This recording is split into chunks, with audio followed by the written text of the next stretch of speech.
Bonjour à toutes et à tous, c'est Raven pour mon second épisode du Coin Culture. Alors on va garder ce nom car j'ai vu dans les commentaires de la semaine dernière que ce nom vous avait convenu pour la plupart d'entre vous. Donc sans plus de transition, on va directement passer au livre de la semaine.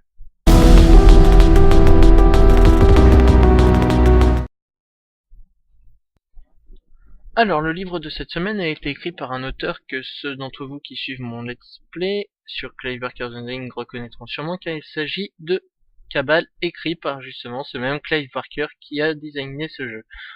Alors Clive Barker est né le 5 octobre 1952 à Liverpool, et très tôt il commença à dessiner et à mettre en forme les images issues de ses rêves et de son imagination. En 1966, à l'âge de 14 ans donc, il écrivit sa première nouvelle, The Wood on the Hill. Clive Barker passera ensuite 3 années à la Liverpool University où il étudiera la littérature anglaise et la philosophie. Il commencera alors à écrire des pièces de théâtre et en 1970 essaiera de tourner son premier long court-métrage intitulé Salomé, suivi en 1971 de The Forbidden. En 1973, il quittera Liverpool pour aller s'installer à Londres et il y fondera plusieurs compagnies de théâtre dans lesquelles il occupera tantôt la place du dramaturge, du metteur en scène et de l'acteur. De nombreuses pièces s'ajouteront à celles déjà écrites, et en parallèle, Clive Barker continuera de dessiner et de peindre. À cette même époque, il commencera à travailler sur les nouvelles qui composeront les livres de sang, Books of Blood, recueil de nouvelles qui rencontreront un fort succès. En 1985, il sortira son premier roman, intitulé Le jeu de la damnation. Il écrira beaucoup d'autres romans au cours de sa carrière, dont Cabal, le livre que l'on va voir aujourd'hui, écrit en 1988. Il essaiera également de percer dans le monde du cinéma avec un succès un petit peu plus mitigé car en effet les scénarios qu'il écrivait étaient souvent remaniés contre son gré et les films qu'il réalisait étaient souvent remontés juste avant la sortie sans qu'il n'ait son mot à dire. Ces deux seules expériences que l'on peut considérer comme heureuses sont Hellraiser, sorti en 1987, juste le premier encore parce qu'après l'écrivain se contentera de voir son nom affiché au générique, quoique pour le 2 il écrira le scénario encore je crois. Et il abandonnera totalement la série à partir du 4e volet en voyant le déclin de celle-ci. Et autre expérience heureuse, Candyman, sorti en 1992. Petite anecdote, en 1990, Nightbreed, une adaptation du roman Cabal, dont je vais vous parler aujourd'hui, a vu le jour. Seulement le scénario a été remanié, le budget a été malmené, la maison de production, la 20th Century Fox, a remonté le film sans en avertir Clive Barker. Finalement, presque une dernière expérience dans le cinéma, Le Maître des Illusions sortira en 1995 sauf que finalement ce film a été remanié par la MGM donc la Metro-Goldwyn-Mayer qui a supprimé 20 minutes du film. Toutes ces mauvaises expériences ont donc convaincu Clive Barker de s'éloigner du milieu du cinéma et il a fallu attendre 2002 pour que Clive Barker revienne dans ce milieu en écrivant le scénario d'une série, Saint Sinner, pour Sci-Fi. Clive Barker se concentrera alors sur d'autres projets, la peinture, l'édition de jeux vidéo, avec par exemple Clive Barker's Ending, que vous pouvez aller découvrir sur ma chaîne si vous le désirez, qui est sorti en 2001. Et la conception d'une série de comics pour Marvel, intitulée Razorline, qui est sortie entre 93 et 95, et l'écriture. Alors, le livre dont je vais vous parler cette semaine, donc Cabal, je le rappelle, sorti en 1988, raconte l'histoire de Boone, un homme qui est interné dans un asile car présumé coupable du massacre de 12 personnes. Seulement, malgré les photos que lui montre son psychiatre Decker, il ne se souvient pas du tout de ses crimes. Seulement, ça le tourmente assez parce qu'il est quand même persuadé d'être le meurtrier. Il va tenter de se suicider en se jetant sous un camion, mais il va se rater, et lors de son séjour de rétablissement dans un hôpital, il entendra parler de Midian, une ville fantôme qui rassemble les exclus de la société humaine. Il se dirigera alors vers cet exil et Loris, son amante, va tenter de le rejoindre pour le sauver. Alors tout d'abord, ce qui est génial avec ce roman, c'est la richesse du monde créé par Clive Barker, car tous les personnages que l'on va croiser dans ce roman sont intéressants, que ce soit Boone, l'homme qui est forcé de fuir la société à cause d'actes dont il ne se souvient pas, et qui se met en quête de Midian à cette fin, Laurie, qui part à la recherche de l'homme qu'elle aime en dépit du fait que ce soit un meurtrier. Decker aussi se révélera être un personnage intéressant, même si lui je vais éviter d'en trop en parler pour pour pas trop spoiler l'histoire en fait. Et ensuite, de même que les personnages secondaires, comme par exemple Narcisse, que l'on va croiser lors du séjour de rétablissement de Boone, et tous les autres personnages de ce roman, mais bon, je vais pas faire un listing. Et donc enfin, l'auteur évite aussi de donner un côté manichéen à ces personnages, car les personnages ne sont ni bons ni mauvais, la plupart vont se montrer cruels, mais la plupart en fait ont de bonnes raisons pour le faire. Le seul personnage qui échappe un peu à cette logique est Laurie, le personnage qui n'hésite pas à tout sacrifier pour sauver l'homme qu'elle aime, c'est-à-dire Boone, je le rappelle.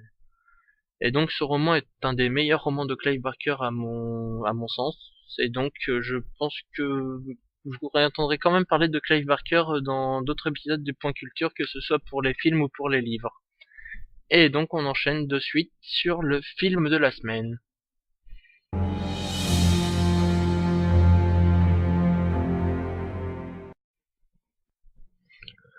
Alors, le film de cette semaine est Seven de David Fincher. David Fincher, donc, est un cinéaste né en 1962 à Denver, dans le Colorado. Il commença à faire des films à l'âge de 8 ans, avec une caméra 8 mm, en amateur donc, logique à cet âge. Il quittera la voie scolaire assez tôt pour aller travailler comme technicien à tout faire pour le cinéaste John Corti.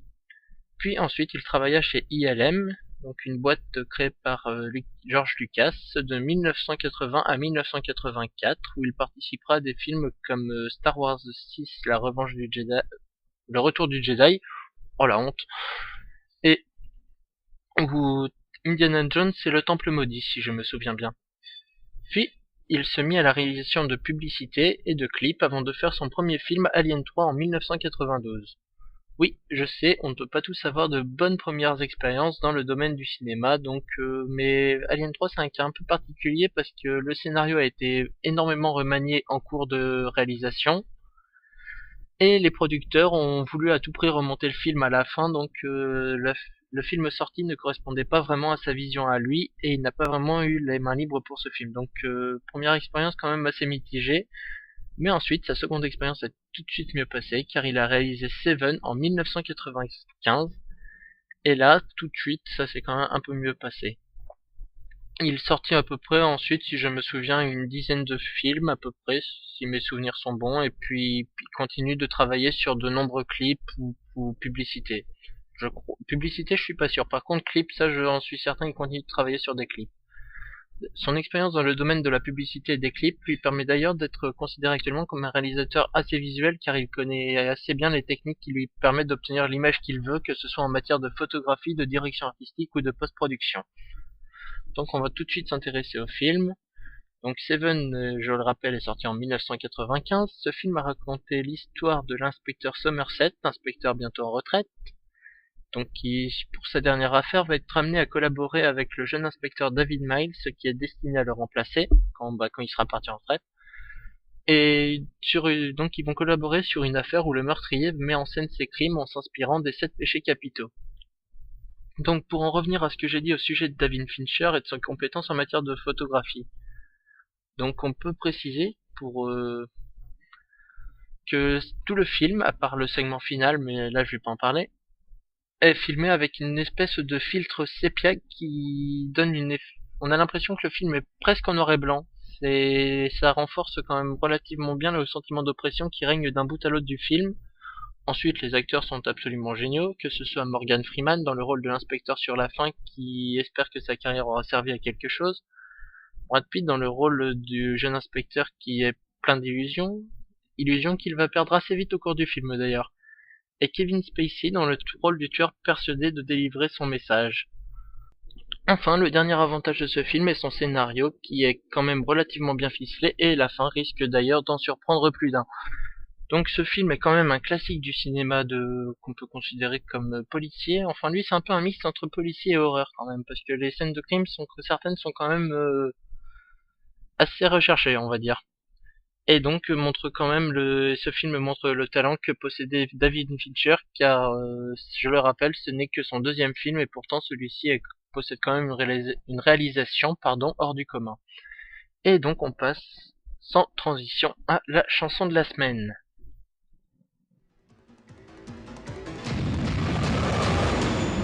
Have you ever seen anything like this?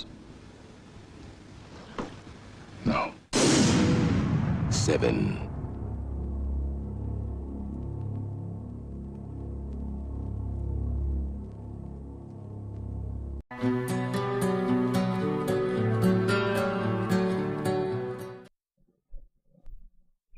Alors la chanson de cette semaine est un tout petit peu plus engagée que celle de la semaine dernière car il s'agit d'Elle et lui de Diego Palavas, chanson tirée de leur album Série Noire. Diego Palavas est un groupe de punk rock français fondé en 2004 et composé de 3 personnes. La chanson dont je vais parler aujourd'hui raconte l'histoire d'une jeune fille observée par un voisin qui a quelques penchants voyeuristes quand même, et donc on passe tout de suite à l'extrait de la chanson. On se retrouve tout de suite après. Allez, à tout de suite.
Voilà, alors j'espère que cet extrait vous aura plu, et puis donc c'était la chanson qui marquait la fin de notre point culture de cette semaine. Et donc en espérant que cet épisode vous aura plu, que vous aurez envie de découvrir les œuvres qui ont été abordées, et puis donc moi je vous dis à la semaine prochaine pour un nouvel épisode du Coin Culture. Allez, à plus!